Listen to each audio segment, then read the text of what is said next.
بسم اللہ الرحمن الرحیم نحمده ونصلی ونسلم علی حبیبہ الکریم الامین العزیز الرؤوف الرحیم وعلی آلہ واصحابہ الافضلین الاکرمین اجمعین اما بعد فاعوذ باللہ من الشیطان الرجیم بسم اللہ الرحمن الرحیم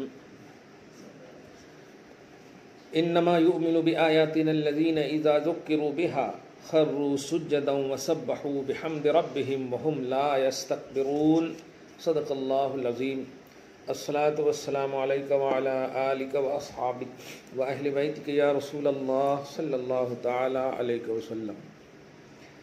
سورہ سجدہ سورہ نمبر 32 کی آیت نمبر 14 تک کا درس ہو چکا ہے۔ بیچ میں میلاد النبی کے جلسے کی وجہ سے 2 ہفتے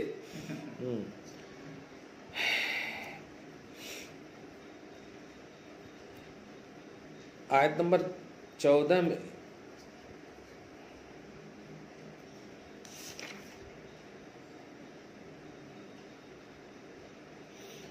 ظالموں کا ایک عنوان تھا، مجرمین کا، جس میں آپ لوگ دیکھے بھی ہوں گے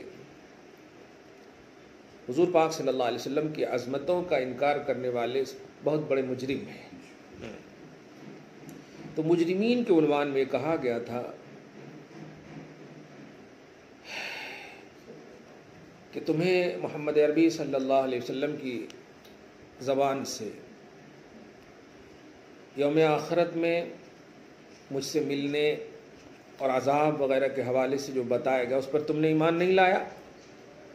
ایمان لاتے تو بچ جاتے، ایمان نہیں لائے تو ذوقوا بما نسیتم لقاء یومکم ھذا، آج کے دن حاضر ہونے کا تم جو انکار کرتے تھے لو چکھو وہ عذاب کو۔ جس سے یہ بات معلوم ہوئی کہ حشر کی ہولناکی اور قیامت کا ہولناک منظر مجرم کے لیے ہے، حضور پاک صلی اللہ علیہ وسلم کے چاہنے والوں کے لیے وہ عنوان بھی نہیں رہے گا۔ کسی کو امام اہل سنت نے بڑے اہم انداز میں کہا ہے کہ ڈھونڈا ہی کرے صدر قیامت کے سپاہی، وہ کس کو ملے جو تیرے دامن میں چھپا ہو۔ امام اہل سنت نے نہیں، کسی نے بھی کہا ہو بڑا، لیکن بڑا اچھا شعر ہے۔ ڈھونڈا ہی کرے صدر قیامت کے سپاہی، کہاں ہے مجرم، کہاں ہے مجرم، سب کو ایک دم ڈھونڈو ڈھونڈو کہا جائے گا نا، مگر وہ کس کو ملے جو تیرے دامن میں چھپا ہو یا رسول اللہ صلی اللہ علیہ وسلم۔ تو ہماری فکر یہ ہوگی، اسی لیے شجرہ میں بھی دیکھے ہوں گے کہ شادی دیدار حسن مصطفیٰ کا ساتھ ہو، یا الہی بھول جاؤں نزا کی تکلیف کو۔ واہ واہ واہ، کیا پیارا شعر ہے یار، سبحان اللہ۔ یا الہی بھول جاؤں نزا کی تکلیف کو، شادی دیدار حسن مصطفیٰ کا ساتھ ہو یار، سبحان اللہ۔ تو ہمارا عنوان جو ہوگا، ہماری سوچ جو ہوگی، پرسوں تمام فرقے کے لوگ تھے، کلیئر کہہ رہا ہوں میں، سلفی بھی تھے، جماعت اسلامی کے لوگ بھی، سب کے سامنے جو 2 جملہ کہا میں نے کہ قرآن پاک میں اللہ پاک کے خطاب کی 2 حیثیتیں ہیں، ایک ہے خطاب یا ایھا الناس اور ایک ہے خطاب یا ایھا الذین آمنوا۔ یا ایھا الناس کے جو مخاطب ہیں وہ کامن ہیں، سب ہیں، کافر مشرک سب ہیں، اور یا ایھا الذین آمنوا کے مخاطب صرف نبی کے غلام ہیں۔ اسی لیے یا ایھا الذین آمنوا میں آداب مجلس مصطفیٰ سکھائے گئے، تعظیم رسالت سکھائے گئے۔ قرآن پاک کی سینکڑوں ایسی آیتیں میں نے پیش کیا۔ تو اہل ایمان کا جب بھی خطاب ہو ایمان والوں سے، دھیان دیجیے گا، تو صرف نبی کی شان بیان ہونی چاہیے، نبی کے آداب بیان ہونے چاہیے، لوازم رسالت سے متعلق ہونی چاہیے۔ مگر افسوسناک بات ہے کہ آج لوگ مومن کے سامنے توحید کی بات پیش کر رہے ہیں، شرک کی بات پیش کر رہے ہیں، جبکہ یہ یا ایھا الناس کا خطاب ہے۔ آپ ہمارے پاس پیش کر رہے ہیں، ہمیں مومن سمجھ رہے ہیں، تو آپ نبی کی تعظیم کی بتائیے، عظمت رسالت بتائیے، اور اب مشرک سمجھ رہے ہیں معاذ اللہ، تب بتائیے توحید کیا ہے۔ الحمدللہ۔ تو یہ مجرم کو اللہ پاک نے 2 بات کہی تھی، ایک تو یہ کہ تم نے انکار کیا تھا، میدان محشر میں مجھ سے ملاقات نہیں ہوگی، اس کا انکار کیا ہے، یہی ہے، سب مر جائیں گے، کھا پی کے جو بھی ہے کرنا۔ تو سنو، ذوقوا عذاب الخلد بما کنتم تعملون، اپنے کرتوتوں کا بدلہ چکھو اور ہمیشگی کے عذاب میں لو۔ اب یہ اللہ کی ایک سنت ہے جب وعید جو ہے نا ڈیفیکلٹ ہوتی تو پہلے وعید والے کو ذکر کرتا تاکہ جب سب کی امیدیں ختم ہونے لگے تو پھر میں اپنوں کو امید بناؤ. چنانچہ آیت نمبر 15 میں دیکھیے کتنی خوبصورت آیت آ رہی ہے. اب ظاہر ہے جرم کی ضد کیا ہوگی؟ نیکی. گناہ کی ضد نیکی ہے. تو یہاں مجرم اور گستاخ یا جو بھی کہے نبی کو نہ ماننے والے، تو اب آنے والی جو آیت ہوگی اس کا مطلب ہوگا جب اپوزٹ ہے تو نبی کے ماننے والے. انما یؤمن بآیاتنا الذین اذا ذکروا، سنو ہماری آیتوں کو وہی لوگ مانیں گے. کیا بات ہے. وہ کہہ رہا ہے جو قدرت پر، بھائی قدرت کی اعلیٰ منزل کا، بلکہ ساری قدرت اسی کے ہاتھ میں ہے، وہ مانیں گے. سوال یہ ہے کہ سب کیوں نہیں مانیں گے اللہ؟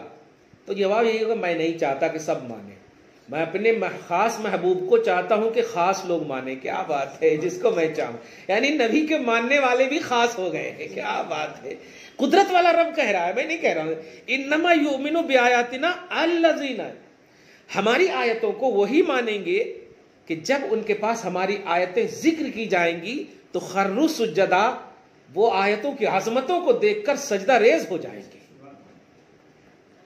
آج بھی تاریخ گواہ ہے، کبھی بھی بارگاہ رسالت میں کوئی بھی عنوان، بلکہ سب سے اعلیٰ عنوان آپ کو بتا دوں، ایک مرتبہ اتنی طوالت کرتے تھے نمازوں میں اور عبادتوں میں میرے آقا علیہ الصلوۃ والسلام، کہ حضرت عائشہ نے عرض کر دیا تھا یا رسول اللہ آپ کے صدقے میں تو اگلوں اور پچھلوں کے گناہ معاف کیے جائیں گے، آپ اتنی مشقت کیوں اٹھاتے ہیں عبادتوں میں؟ تو آپ نے کیا فرمایا تھا؟ تو میری عبادتوں کو دیکھ رہے ہو، افلا اکون عبدا شکورا، کیا میں شکر گزار بندہ نہ رہوں؟ کیا بات ہے. مطلب شکر گزاری کی سب سے اعلیٰ نشانی ہے سجدہ ریزی، سب سے اعلیٰ نشانی. صحابہ کرام بھی ہیں، حضور پاک صلی اللہ علیہ وسلم کی بارگاہ میں یا رسول اللہ مجھے آنکھ چاہیے، جاؤ وضو کرو 2 رکعت نفل نماز پڑھو. خدا کی بارگاہ میں جو کہا، اس سے بیسٹ رسول قسم خدا کی کوئی نہیں ہو سکتا. اپنی بارگاہ میں حالانکہ نسخہ خود بھی دے دیتے تو ہو جاتا کام، لیکن یہ رسول ہر حال میں توحید کو مقدم رکھا. واہ واہ واہ واہ. تو میری آیتوں پر وہی لوگ مطلب ایمان رکھیں گے جن کے پاس جب ذکر کی جائیں ہماری آیتیں تو خروا سجدا، وہ جھک جائیں، وہ گر جائیں سجدہ میں. وسبحوا بحمد ربہم، اور تسبیح کرنے لگے اپنے رب کی حمد کے ساتھ. وہم لا یستکبرون، اور اپنا ایٹیٹیوڈ، اپنا غرور پیدل کر دیں، بس مجھے ہی کبریائی کا حامل مانے. واہ واہ واہ. آیت نمبر 15، اس کی تفسیر دیکھیں میرے غوث پاک کیا. انما یؤمن ای یذعن، یقین وہی لوگ رکھیں گے. ایمان بولنے کا دعویٰ تو سبوں نے کیا، کلمہ گوئی کا دعویٰ تو سبوں نے کیا، لیکن قرآن پاک نے چھانٹ دیا ہے کہ کلمہ گو ریل میں کلمہ کا یقین رکھنے والے کون ہیں. تو وہی ہے کہ جب ان کے پاس تلاوت کی جائے تو وہ تنقید نہ کرے. میں کبھی کبھی جب بخاری شریف یا مسلم شریف پڑھاتا ہوں، قرآن پاک کا جو مطالعہ کرتا ہوں، ابھی تو خصوصاً 4-5 سال 10 سال کے اندر کی جو زندگی، خاص طور سے قرآن پاک کا مطالعہ ہے میرا، اس ضمن میں پھر ہے سب. لیکن میں جب عنوان دیکھتا ہوں باب و فضائل صحابہ، باب و فضائل نبی، باب و مناقب اہل بیت، یہ سب جو پڑھاتا ہوں تو میں سوچنے لگتا ہوں یا اللہ، اتنے بڑے بڑے محدث ایک مستقل عنوان باندھ رہے ہیں، ٹاپک باندھ رہے ہیں فضیلتوں کا، تو جماعت والوں کی مجلسوں میں یہ فضیلت کیوں نہیں ہے؟ ہماری کتابوں میں، ہماری مجلسوں میں صرف ہو تو ایک بات ہے، کتابوں کا عنوان تمہارے پاس کیوں نہیں ہے؟ بخاری شریف میں ہے آپ کے پاس عنوان، لیکن ناف کے نیچے ہاتھ باندھیں کہ ناف کے اوپر ہاتھ باندھیں، قرأت خلف الامام کریں کہ نہیں کریں، آمین زور سے کہیں کہ نہیں، بس یہی عنوان ہے. پھر امام بخاری نے اہل بیت کے فضائل، صحابہ کے فضائل، نبی پاک کے فضائل، یہ سب جو بیان کیے ہیں، اور چیدہ ابو بکر کے فضائل، عمر کے فضائل، عثمان کے فضائل، علی کے فضائل، انفرادی طور پر بھی، اجتماعی طور پر بھی، قبائل کے فضائل، قریش کے فضائل، کمال ہے، یمن کی فضیلتیں، یہ سب جو بیان کیے، کب بیان کرو گے آپ؟ اتنی حدیثوں کے ذخیرے انبار صرف 2-3 بات کے لیے. یہی سے سمجھ میں آتا کہ یہ مومن کہنے والے تو ہیں لیکن ایمان کا یقین نہیں ہے ان کے پاس. اور غوث پاک نے ایمان کی تفسیر میں یقین بتا رہے ہیں، انما یؤمن ای یذعن، ایمان بولنے والی بات نہیں کی جا رہی، یقین وہی لوگ رکھیں گے. کیا بات ہے، بولتے تو سب ہیں، اللہ کے رسول نے فرمایا، بابا رسول اللہ نے فرمایا، بابا اس طرح بولنے کے بعد پکے یہی ہے. لیکن کاش بخاری شریف کی کثرتیں، اور اس سے بڑی بات ورفعنا لک ذکرک پہ تقریر کیوں نہیں کرتے آپ؟ وَلَسَوْفَ يُعْطِيكَ رَبُّكَ فَتَرْضَىٰ پہ تقدیر کیوں نہیں کرتے آپ؟ ان شانئک هو الابتر کیوں نہیں کرتے آپ؟ گستاخی رسول ہی منقطع النسل ہے. کیا قرآن نہیں ہے یہ سب سے اہم بات ہے جو ہم الحمدللہ اہل سنت و جماعت کے حصہ قسمت میں ہے. سبحان اللہ. وَهُمْ لَا يَسْتَكْبِرُونَ. غوث کہتے ہیں انما یؤمن ایذعنوا، یقین رکھیں گے بے آیاتنا الدالۃ علی توحید ذاتنا. جیسے نانا کیا بات ہے ویسے نماز. سچ میں ساری تجلیات نبوت نظر آتی ہے مگر نبی نہیں ہے، رسول نہیں ہے. فیوز و برکات نبوت دیکھنا ہو تو غوث کی بارگاہ میں دیکھیں. واہ. کہتے ہیں ہماری وہ آیتیں جو ہماری ذات کی یکتائی پر دلیل ہیں اور ہمارے اسماء و صفات کے کمال پر دلیل ہیں. یقین رکھیں گے الموحدون المخبتون، کیا بات ہے، جن کے پاس روتا دل ہوگا، دھڑکتا دل ہوگا، یقین کامل ہوگا، وہ رکھیں گے. اور وہ کون ہے؟ الذین اذا ذکروا بها ای بالآیات تبشیرا و انذارا. چاہے کیسی بھی آیت ہو، دھیان دیجیے گا، چاہے بشارت کی آیت ہو یا ڈرانے کی آیت ہو، وعدہ کی آیت ہو یا وعید کی آیت ہو، ہر دو آیت چونکہ میری جانب سے ہے اور مجھے اس نے مان لیا ہے، لہٰذا میری بات جب بھی ان کے پاس آئے گی تو تنقید نہیں کریں گے. جیسے ان لوگوں نے فنبذوہ وراء ظہورہم، یہودیوں نے اپنی پس پشت ڈال دیے نبی کی عظمت والی آیتوں کو. خرو ای سقطوا سجدا، گر جائیں گے سجدے میں. مستقبلین مبادرین لقبولنا وامتثال ما فيها من الاوامر والنواہی. یہ جھکنے کا کمال بیان کرو تو غوث پاک کہہ رہے ہیں کہ یہاں سجدے سے مراد وہ سجدے تعبدی نہیں، بلکہ اے اللہ میں یہ مان رہا ہوں اور میری یہ مان کو تو مان لے کے میں مان رہا ہوں. واہ واہ واہ واہ واہ، دل سے مان رہا ہوں، دل سے جھک رہا ہوں. واہ واہ واہ. چاہے عوامر ہو یا نواہی ہو، ہر ایک کو مان رہا ہوں. عبرتیں ہو، تذکیرات ہو، نصیحتیں ہو، جو بھی ہوں ہر ایک کو مان رہا ہوں. واہ واہ. ساتھ ہی ساتھ وَمَعَ ذَلِكَ سَبَّحُوا تسبیح بھی بیان کریں گے. اے نزہوا ربہم عما لا یلیق بجانب خود سے ہی قائلین. واہ واہ واہ. یعنی اپنے رب کی شایان شان پاکی بیان کریں گے. افسوسناک بات ہے اللہ جھوٹ بول سکتا ہے. ہم معاذ اللہ پڑھنے بھی نہیں آتے لیکن کیا کہتے ہیں اسی وقت بول دیتے کہ مگر جھوٹ بولتا نہیں ہے، سکتا ہے. اور جانتے ہیں یہ کتنا بڑا شرک ہے آپ کو بتاؤں، کیونکہ سکنا جو ہے یہ امکان ہے اور اللہ کی ذات اور صفات ممکن نہیں ہے، واجب ہے. واجب اس کو کہتے ہیں جو مستقل ہو، کسی کا محتاج نہ ہو، اور ممکن جو ہے محتاج ہوتے. صحیح ہے نا، ہم ممکنات میں سے محتاج ہیں. ہم جھوٹ بولنے کے محتاج ہوتے ہیں تب بولتے ہیں، سمجھ رہے ہیں نا آپ. سچ میں بھی ہم محتاج ہوتے ہیں کیونکہ سچ نہیں بولیں گے تو ہم جہنم میں جائیں گے. تو ممکن محتاج کا عنوان ہے. اور اللہ کے لیے اگر یہ جملہ کہہ دیا کہ اللہ جھوٹ بول سکتا ہے تو اس کا مطلب یہ کہ جھوٹ بولنے پر محتاج ہے وہ، معاذ اللہ. دو طرح سے یہاں پر غلطی ہے. ایک تو رب کو آپ نے ممکن بنا دیا اور ذات صفات کو بھی ممکن بنا دیا، معاذ اللہ رب العالمین. اور عیب، جھوٹ عیب ہے اور اللہ تعالیٰ ہر عیب سے پاک ہے. یہ تو عام آدمی بھی سمجھتے ہیں کہ جھوٹ عیب ہے. ارے ہم چھوٹے بچے کو کیوں مارتے ہیں؟ جھوٹ بولتے کیا؟ یہ دیکھیں کیوں مارتے ہیں. اگر وہ عیب نہیں ہے تو مارتے کیوں ہیں؟ اس کا مطلب یہ کہ بچے کے لیے بھی جب عیب ہے، خالق کے لیے تم سکتے ہیں کی بات کریں، معاذ اللہ. خیر، تو سب غوث کہتے ہیں نزہوا عما یلیق بجانب خود سے. کیا بات ہے، جو اللہ کی بارگاہ میں جو بھی اس کی شایان شان بات نہیں ہوتی اس سے پاکی بیان کرتے ہیں. ایسے لوگ کیا بات.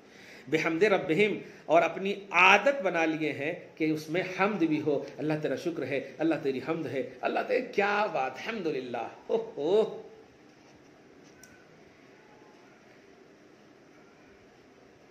بحمد ربہم عادین نعمہ علی انفسہم مواظبین علی شکرها خاضعین خاشعین اذلا واضعین جباہم علی تراب المذلہ تواضعا واسقطان للکبر والخیال المذمونین عقلا اچھا نہایت ہی ذلت اور تواضع کے مٹی پر اپنی پیشانی کو ٹیک دیتے ہیں. کیا تفسیر کر رہے ہیں غوث پاک. اور اپنے آپ پر اللہ کی نعمتوں کے شکریہ کو اپنے آپ کو عادت بنا لیے. اور جو بھی تکبر اور خیلا، گھمن اور غرور کی قسمیں ہیں، عقلاً ہو وہ شرعاً ہو، وہ سب کو پیدل چھوڑ دیتے ہیں. میرے حبیب کا کلام ہے. یا اللہ. وَهُمْ لَا يَسْتَكْبِرُونَ. اور اس وقت ہاں یہ ہے سب سے اہم بات. یہ بات تو کفار بھی کرتے ہیں. آئیے مسلم آمنا باللہ والیوم الآخر غوث پاک کی تفسیر دیکھیے. لیکن سنو جب یہ بولتے ہیں نا تو لا یستکبرون، اپنا کوئی احساس نہیں ہوتا، اپنے آپ کو وہ پیدل کر دیتے، بس وہی ہوتا ہے. لہٰذا یہ میں وہ ہے. کیا بات ہے. لا یستکبرون، اس وقت لا یستکبرون عن عبادت اللہ وعن القیاد بأوامرہ واحکامہ الواردہ فی کتابہ. یہ اس وقت جب بولتے ہیں تو وہ گھمنڈ نہیں کرتے، غرور نہیں کرتے، اللہ کی عبادت سے روگردانی نہیں کرتے، اوامر و احکام الہیہ کے لیے جھکنے پر وہ ایٹیٹیوڈ نہیں دکھاتے. کیا بات ہے. یہ ہوئی آیت نمبر 15. ایک بات بڑی اچھی دیکھیے یہاں پر آ رہی ہے، چونکہ بڑا خوبصورت مہینہ ہے یہ. اب دیکھیے عطر کی تعریف کریں، عطر کی تعریف کریں، لیکن عطر بھی ہم لگا رہے ہیں. کیسا تھا؟ کیا بولتے ہیں؟ الحمدللہ. الحمدللہ عطر ہونا چاہیے نا. ایک دم جملے پہ غور کیجیے گا. الحمدللہ کمال ہے. تعریف اب عطر کی کر رہے ہیں، پڑھ کیا رہے ہیں؟ تعریف عطر کی کر رہے ہیں، پڑھ رہے ہیں الحمدللہ. تعریف موبائل کی کر رہے ہیں، کیا موبائل ہے یار، کیا کپڑا ہے، کیا ہے. تو سب تعریف ہو رہی ہے نا، لیکن جملے کیا نکل رہے ہیں؟ الحمدللہ، جس کا معنی ہے تمام تعریف ثابت ہے اللہ کے لیے. تو پھر کیوں تعریف ان کی؟ واہ کیا بات ہے. شاید کسی بیان میں آپ نے سنا ہوگا، اس کو میں تھوڑا سا اشارہ کر رہا ہوں یہاں، جو انکمپلیٹ تھا کمپلیٹ کر دے رہا ہوں، کیونکہ جہاں 4-5 مقرر رہ رہے میں وہاں ٹائم نہیں دے رہا ہوں. صاحب بات، اگر اکیلے میری ضرورت ہے تو لے جاؤ، یا پھر جماعت والے ہیں تو لے جاؤ. سنیوں کے ہمیں ٹائم نہیں دیتا، وہ بھی رات بھر خالی یہ سب کرو گے، نہیں ٹائم نہیں. روایتی جلسے میں نہیں. تو بڑی عام بات ہے. اللہ پاک نے الحمدللہ کے بعد فرمایا رب العالمین، جس کا معنی ہوا سارے جہان کا وہ پالنے والا ہے. تربیت جس کو کہیں، رب تربیت کے معنی میں پرورش کرنے والا، اس لیے پالنے والا، پالنہار، تربیت، پرورش. اور حضور پاک صلی اللہ علیہ وسلم کی شان ہے وما ارسلناک الا رحمۃ للعالمین، جس کا معنی کیا ہوا؟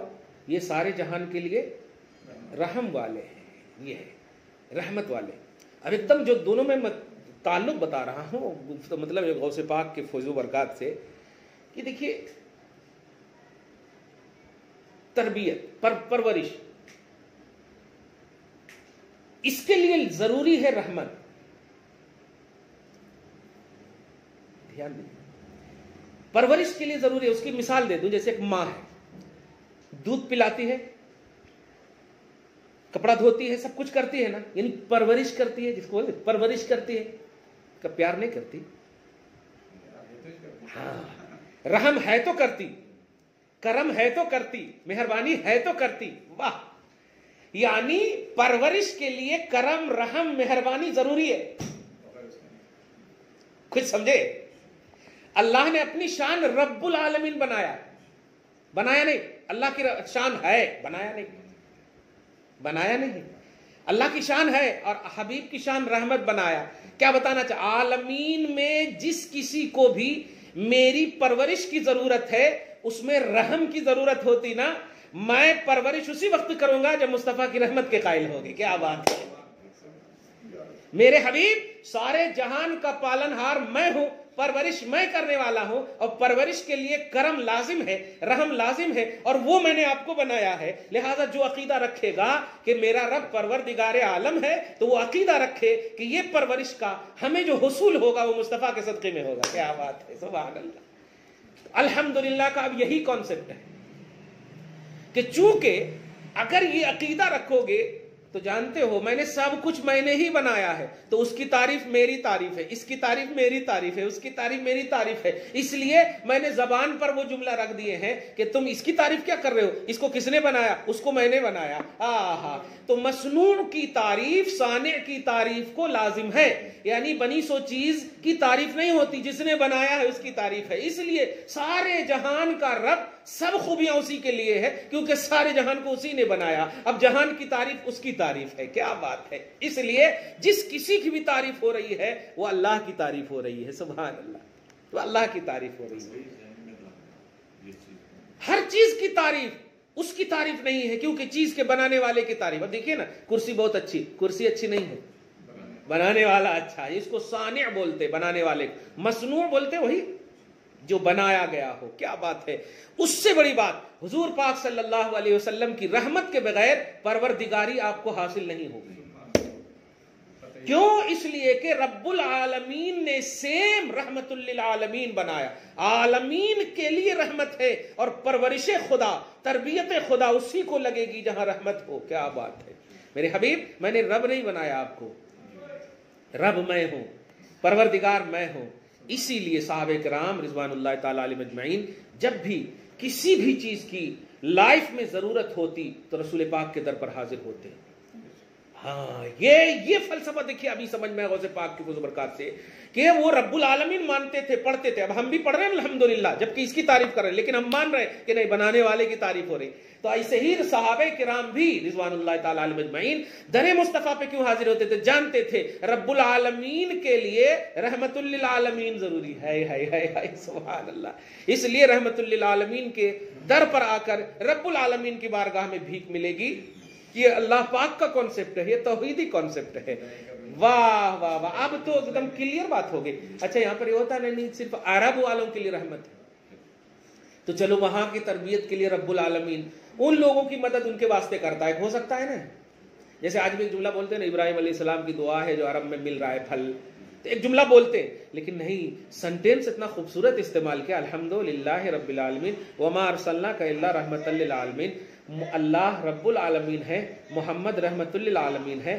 رب العالمین اسی وقت ہے جب رحمت للعالمین ہے. اسی لیے اپنی ربوبیت کو بھی ظاہر نہ کرنے والا جملہ اب سمجھ میں آیا میرے حبیب. آپ نہ ہوتے تو میں اپنی ربوبیت ظاہر نہ کرتا، کیونکہ ربوبیت کے لیے رحمت لازم ہے. کیا بات ہے، اب سمجھ میں آ گئی بات. واہ واہ واہ واہ، کیا بات ہے. دعا ہے اللہ تعالیٰ آج کی اس خصوصی گفتگو کو حبیب پاک صاحب الاولاد کے وسیلے سے قبول فرمائے، اپنی شان کریمی کے مطابق اجر عطا فرمائے، دربار میں الاولاد میں برکتیں عطا فرمائے، اصلوں کی بخشش فرمائے، نسلوں کی حفاظت فرمائے، فیوز و برکات جیلانی سے ہم سب کو مالا مال فرمائے. ہماری حاضری، ہماری شرکت کو قبول فرمائے، اور اپنی شایان شان ہم سب کو اجر عطا فرمائے، ذخیرہ آخرت بنائے.